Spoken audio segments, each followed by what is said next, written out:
Hello friends, क्या आप Indian data centre company में इन्वेस्टेड हो या फिर इन्वेस्ट करने का देख रहे हो? तो ये वीडियो आपके लिए काफ़ी हेल्पफुल साबित हो सकता है। क्यों?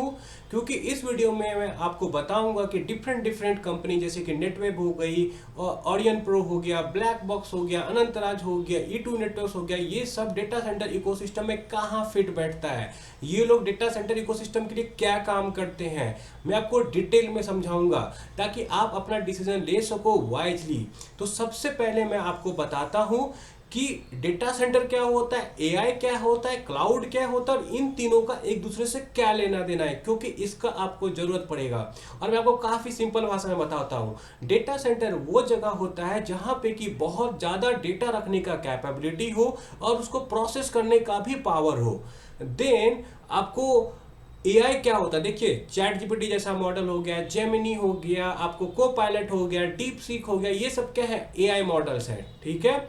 और एआई मॉडल्स को ट्रेन करने के लिए चाहिए बहुत ज्यादा डेटा एंड बहुत ज्यादा कंप्यूटेशन पावर। वो आपको कहाँ मिलेगा? डेटा सेंटर में मिलेगा।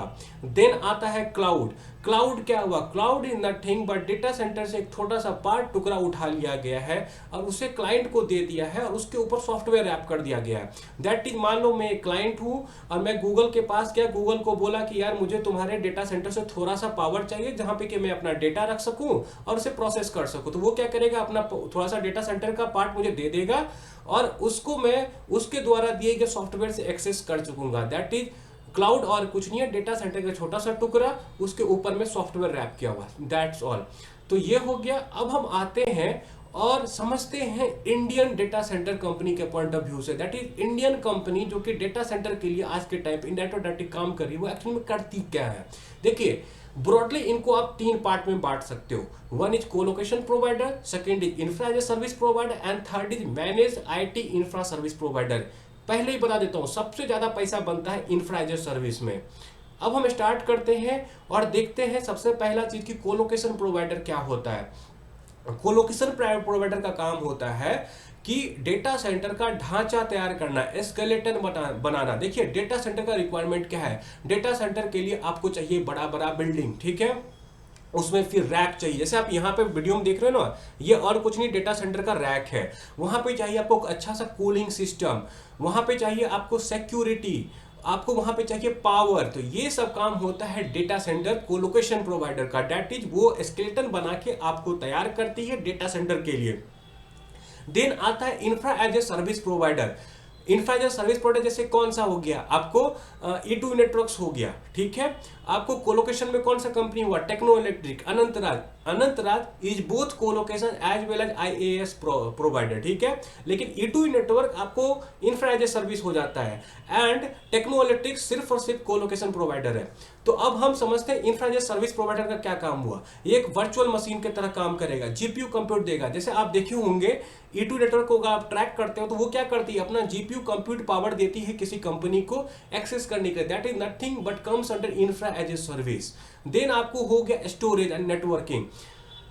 क्या करेंगे ये लोग, इंफ्रा एज ए सर्विस, जैसे ई2 नेटवर्क जैसी कंपनी जाएगी, बोलेगी टेक्नोलॉजी जैसी कंपनी को, एलएनटी जैसी कंपनी को जो कि कोलोकेशन प्रोवाइडर है, कि तुम हमको 10 मेगावाट का डेटा सेंटर दो। वो वहां पे जाके अपना जीपीयूज रखेंगे जिसपे कि डेटा प्रोसेस होता है, जिससे कि यूज होता है एआई मॉडल्स वगैरह को ट्रेन करने के लिए, और वहां पे स्टोरेज रखेंगे क्योंकि डेटा भी तो रखना है ना। देन वो क्या करेंगे, नेटवर्किंग सर्विस वगैरह प्रोवाइड करेंगे। तो ये हो गया इंफ्रा एज ए सर्विस वालों को काम। डेटा सेंटर का यूज करेंगे अपना सामान रखने के लिए, उस सामान को फर्दर अपने क्लाइंट को रेंट पे देंगे। अब आते हैं manage IT and infra services. ये क्या करेंगे, डेटा सेंटर में आईटी सर्विसेज वगैरह देंगे, सिस्टम वगैरह को एंटर करेंगे, सिस्टम वगैरह को मॉनिटर करेंगे। जैसे क्या हुआ ना कि किसी ने डेटा सेंटर वगैरह तो बना दिया, फिर उसका हेल्थ वगैरह भी तो मॉनिटर करना पड़ेगा।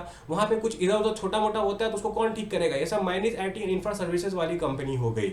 वो आपको डेटा सेंटर का हेल्थ चेक करेंगे, सिस्टम इंटीग्रेट वगैरह करेंगे, वायरिंग वगैरह ठीक से लगाएंगे, कूलिंग सिस्टम वाला ठीक से लगाएंगे, आपको लेआउट प्लान करेंगे। ये सब हो गया मैनेज आईटी इंफ्रा सर्विसेज। जैसे ओरियन प्रो हो गई, ब्लैक बॉक्स हो गई, ये सब आपको क्या हुआ, मैनेज आईटी इंफ्रा सर्विसेज है डेटा सेंटर के पार्ट में, इकोसिस्टम में। तो आज के टाइम पे अगर आपको पूछा जाए कि कौन बड़ा प्लेयर है एक्चुअली में डेटा सेंटर में, तो सबसे बड़ा प्लेयर आज के टाइम पे अनंतराज। देन आपको E2 नेटवर्क्स, नेटवेव एंड कोलोकेशन में आपको हो गया टेक्नो इलेक्ट्रिक। बाकी सारे जो है ये manage IT and infra services, ये लोग डायरेक्टली डेटा सेंटर में जो क्रीम वाला काम है ना वो नहीं कर रहे हैं, एक तरह से आप ये समझ लो। मैं आपको धीरे धीरे बताऊंगा क्यों। अब आते हैं, हम देखते हैं कैपेक्स एंड ओपेक्स रिक्वायरमेंट। देखिए आपको कैपेक्स रिक्वायरमेंट किसका सबसे ज्यादा होगा, किसका सबसे कम होगा, ये समझिए। कोलोकेशन वाली कंपनी क्या करेगी, वो ढांचा तैयार करेगी। ढांचा तैयार करने के लिए उसे चाहिए जमीन, जमीन खरीदना पड़ेगा, जमीन देखना पड़ेगा कहाँ पे, उसको बिल्डिंग बनाना पड़ेगा, ये सब बहुत टाइम कंज्यूमिंग है। तो कैपेक्स रिक्वायरमेंट जो है कोलोकेशन प्रोवाइडर का बहुत हाई है। इंफ्रा एज ए सर्विस का क्या है, इसका भी हाई होगा। क्यों? क्योंकि ये देखिए आपने अगर E2 नेटवर्क्स का देखा होगा तो उन्होंने 4000 का आसपास का ब्लैकवेल जीपीयू खरीद रहा है, ठीक है। एक जीपीयू का दाम होता है 50 लाख के आसपास का, तो कितना बनता है, 2-2.5 करोड़ बनता है, ठीक है। तो ये भी काफी कैपेक्स इंटेंसिव काम है, इसलिए छोटी कंपनी तो ये कर ही नहीं सकती। इंफ्रा एज ए सर्विस बहुत प्रॉफिट मार्जिन वाला बिजनेस है, लेकिन बहुत ही कैपेक्स चाहिए इसके लिए। रिस्क और भी है, बट इतना समझ लीजिए कि कैपेक्स इंटेंसिव है। मैनेज आईटी वाले का क्या है, ये तो मोस्टली मैन पावर देते हैं, तो इनका कैपेक्स कुछ है ही नहीं, ठीक है, और छोटा मोटा टूल्स होता है। देन ओपेक्स रिक्वायरमेंट में आते हैं, मतलब चलाने का खर्चा क्या होगा। तो कोलोकेशन वालों ने एक बार बना लिया तो उनको क्या प्रोवाइड करना है डेटा सेंटर के लिए, बस कूलिंग देना है, सिक्योरिटी गार्ड देना है, छोटा मोटा मेंटेनेंस करना है, पावर चाहिए, दैट्स ऑल, ठीक है। तो मीडियम है उनका। देन आते हैं इंफ्रा एज ए सर्विस। देखिए टेक्नोलॉजी का जमाना है, बहुत फास्ट टेक्नोलॉजी चेंज होता है, तो ये जो है ना infra as a service provider, इनको बहुत जल्दी जल्दी अपना आपको अपग्रेड करते रहना होगा, हार्डवेयर बदलना होगा। जैसे क्या होगा ना, एक जीपीयू वाला वर्जन पुराना हो गया तो नया जीपीयू लगाना होगा हर 3-4 साल में, तो इनको काफी आपको ओपेक्स रिक्वायरमेंट चाहिए होगा रेगुलर बेसिस पे। फिर मैनेज आईटी यहाँ पे भी लो है, क्योंकि ये तो मेन पावर वगैरह प्रोवाइड करेंगे, स्टाफ को सैलरी देंगे, सॉफ्टवेयर वगैरह जो टूल लेंगे उसका लाइसेंसिंग का पैसा देंगे, बस दैट्स ऑल। इसीलिए पैसा भी ज्यादा इन्हीं दोनों में बनता है, लेकिन रिस्क भी होता है थोड़ा सा, पैसा इन दोनों में ज्यादा बनेगा। देन अब आते हैं रेवेन्यू टाइप एंड स्टेबिलिटी। तो कोलोकेशन वालों को क्या होता है, इनका कॉन्ट्रैक्ट होता है बिजनेस के साथ, कि किसी भी कंपनी जैसे E2 नेटवर्क के साथ क्या क्या एलएनटी ने कॉन्ट्रैक्ट कर लिया 10 मेगावाट के लिए, तो क्या करेगी E2 नेटवर्क, उनको पैसा दे देगी और वो फिक्स्ड इनकम हो गया लार्सन एंड टुब्रो का, ठीक है। तो लॉन्ग टर्म रिकरिंग रेवेन्यू हो गया। लेकिन वही जब इंफ्रा एज ए सर्विस पे आएंगे तो इसमें क्या होता है कि मान लीजिए मैं क्लाइंट हूँ E2 नेटवर्क का, तो मैं उसका जितना सर्विस यूज करूंगा उतना ही मैं उसको पैसा दूंगा। जैसे मान लीजिए 10 घंटा मैंने यूज किया बस, तो 10 घंटे का ही पैसा दूंगा। तो इसमें क्या होता है, उतना प्रिडिक्टेबिलिटी नहीं रह जाता है। मैनेज आईटी का क्या हुआ, फिर इनका एक प्रोजेक्ट इनको असाइन हुआ कि ये वाला डेटा सेंटर है, यहाँ पे तुम ये सब सेटअप कर दो, ठीक है, तो ये वाला काम ये करेंगे मैनेज आईटी वाला कंपनी सब। देन अगर आप देख लो रेवेन्यू स्टेबिलिटी पार्ट में, तो कोलोकेशन का क्या हुआ, इन्होंने डेटा सेंटर बनाया 5 मेगावाट इसको दे दिया, 10 मेगावाट उसको दे दिया, तो इनका एक्सट्रीमली स्टेबल है एंड प्रिडिक्टेबल है। वही इंफ्रा एज ए सर्विस का इनका थोड़ा बहुत स्टेबल है, क्योंकि इनको पता है कि ये क्लाइंट से इतना आ सकता है, ये क्लाइंट को मैंने ये दे दिया, ये क्लाइंट को ये दे दिया, लेकिन इनको पता नहीं है कि कौन से महीने किस क्लाइंट से कितना पैसा आएगा, वो डिपेंड करता है उनके यूज पे। और अब आते हैं थर्ड पॉइंट पे, मैनेज आईटी। मैनेज आईटी जो है वो थोड़ा सा वोलेटाइल है, ठीक है, क्योंकि कब कहां काम पड़ेगा नहीं पड़ेगा पता नहीं।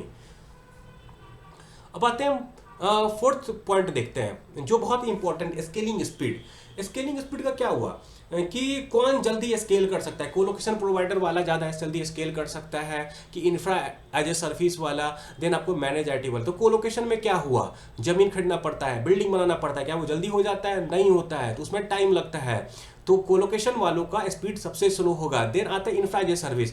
इंफ्रा एज ए सर्विस को क्या करना है, जैसे जीपीयू क्या बोले कि एलएनटी को बोले कि मुझे 10 मेगावाट का तुम डेटा सेंटर दे दो, ठीक है, कल एलएनटी के पास जाके टेक्नोलॉजी पास जाएगी बोलेगी 2 मेगावाट का दे दो, एलएनटी के पास जगह नहीं हुआ, तो इनके लिए तो काम आसान है ना, किसी दूसरे कोलोकेशन प्लेयर के पास जाएगी बोलेगी मुझे थोड़ा सा जगह दे दो, तो हो गया। इनके लिए स्केलिंग इज फास्ट, ठीक है, एडिंग सर्वर्स वगैरह फास्ट है। मैनेज आईटी के लिए लिमिटेड है, क्यों, क्योंकि इनका मैन पावर चाहिए, इनको मैन पावर को ट्रेन वगैरह करना पड़ेगा, ठीक है। कस्टमर लॉक इन, ये एक इंपॉर्टेंट फैक्टर है। देखिए कस्टमर लॉक इन में क्या हुआ, कोलोकेशन में वेरी हाई है, क्योंकि ये तो 5 साल का करार करते हैं, India infra as a service में ये भी करार करते हैं, ठीक है, क्लाउड आर्किटेक्चर का, ठीक है। लेकिन क्या है ना कि मीडियम टू हाई है, उतना नहीं है कोलोकेशन वाला, क्योंकि उनका 5-10 साल का होता है। मैनेज आईटी फिर आते हैं, इसमें थोड़ा लो है, राइट, इनका बिजनेस ही अलग है ना, ये तो एक तरफ से सपोर्ट वगैरह टाइप का काम हो गया।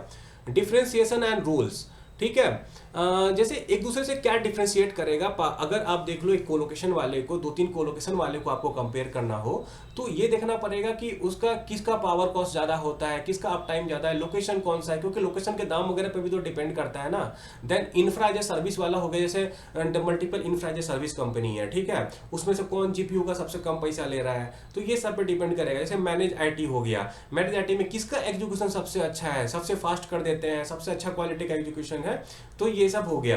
तो बेसिकली अगर देखो तो आज के टाइम पे मेजोरिटी जो इंडिया में डेटा सेंटर की कंपनी जिनका नाम लिया जाता है वो आपको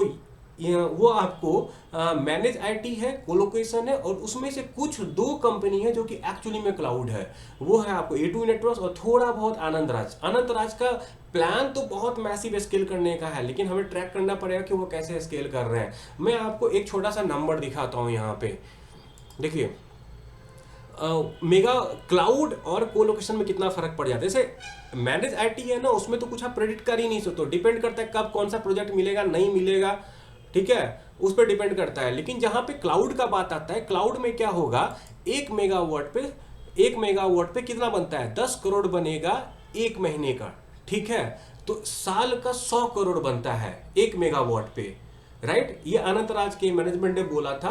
अगर 25% भी हम प्रॉफिट मार्जिन ले लेना, जो कि उससे ज्यादा आ सकता है, तो 25 करोड़ का रेवेन्यू बनेगा 1 मेगावाट क्लाउड से। वहीं 1 मेगावाट कोलोकेशन से 12 करोड़ का रेवेन्यू बनेगा, ठीक है, रफली। और वहां पे प्रॉफिट मार्जिन अगर हम 40% भी ले ले तो 4.8 करोड़ का बनता है।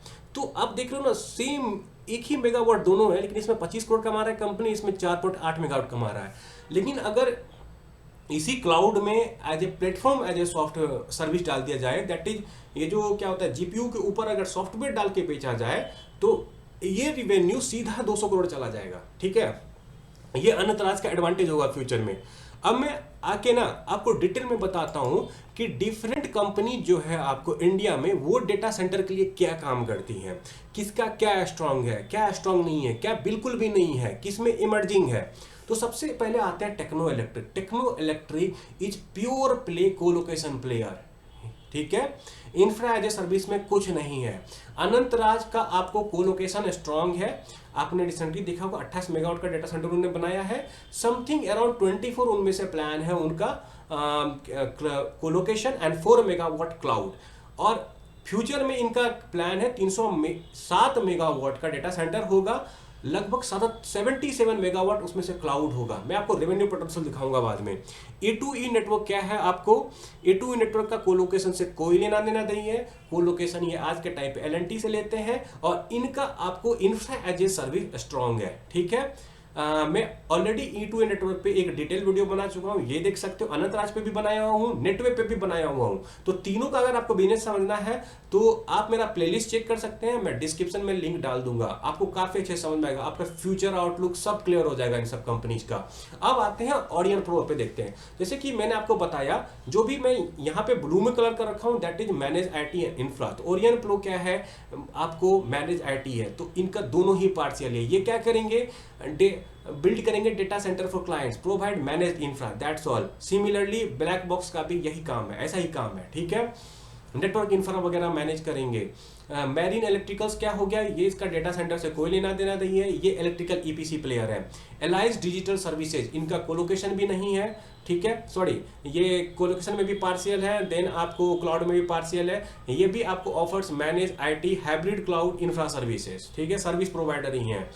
Then Kirloskar oil engine, Kirloskar oil आपको क्या करेगी, पावर बैकअप प्रोवाइड करेगी, जेनसेट फॉर डेटा सेंटर्स। तो एक्चुअली डायरेक्ट जो डेटा सेंटर कोर है ना, उसमें तो काम नहीं कर रही है ना ये। क्लाउड, असली पैसा क्लाउड में बनेगा।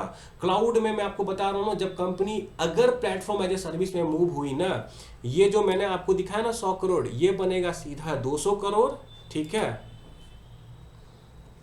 सीधा ये 200 करोड़ बनेगा।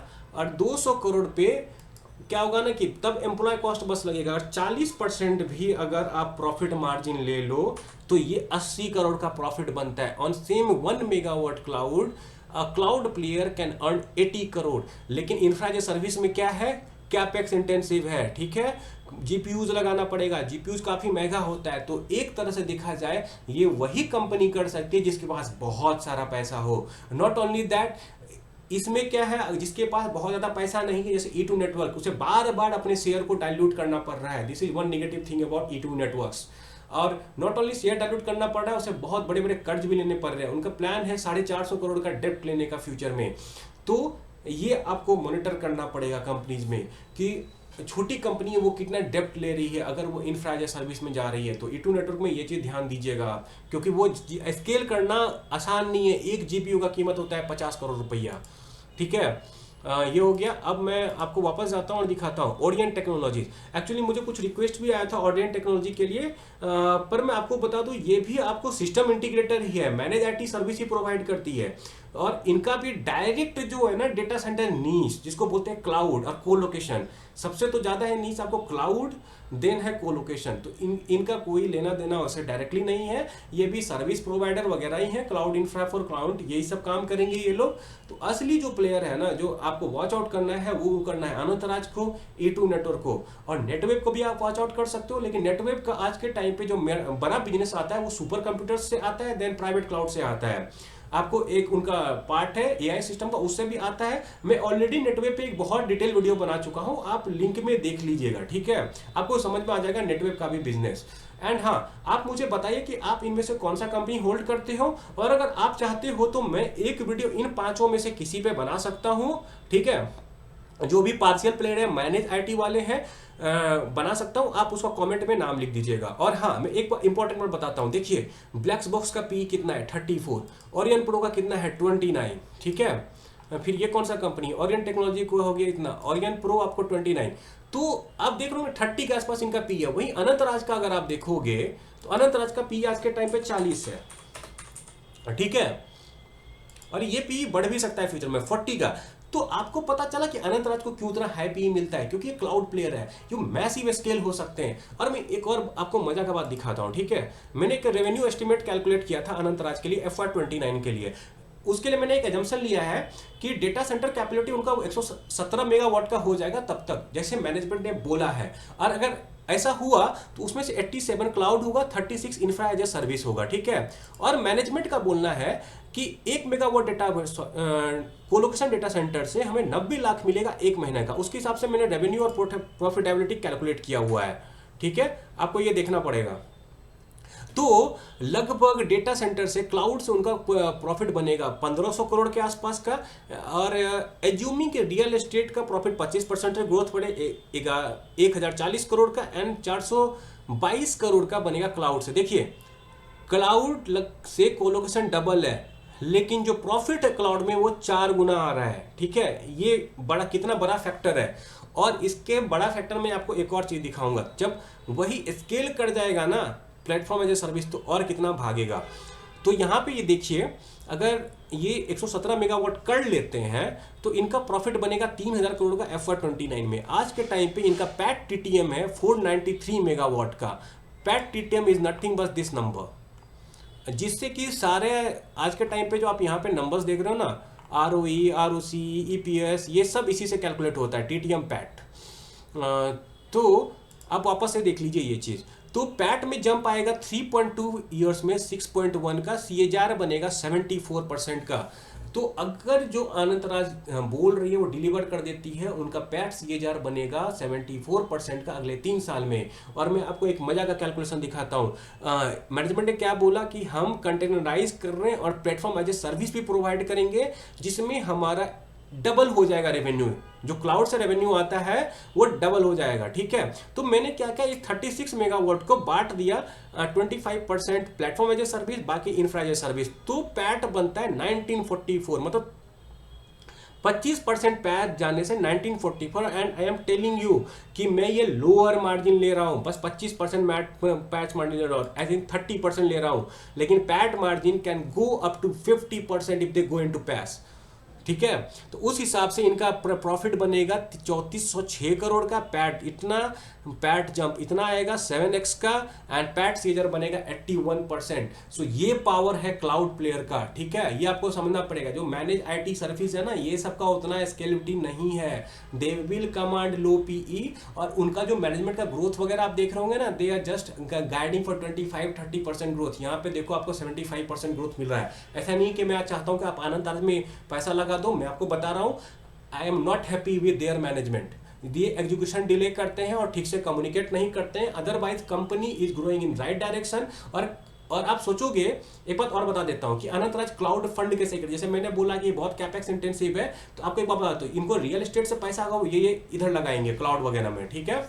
और हाँ, फाइनली कंक्लूड करने के लिए आपको मैंने समझा दिया कि कौन सी कंपनी क्या क्या करती है। Cloud is the knees. आप अपना एनालिसिस कीजिए, ए टू नेटवर्क को ढंग से समझिए, अनंतराज को ढंग से समझिए, तो अपना डिसीजन लीजिए कि किस में पैसा लगाना है, नहीं भी लगाना इट्स ओके, ठीक है। और आपको नेक्स्ट वीडियो किस पे चाहिए मुझे बता दीजिए, I will try. Thank you.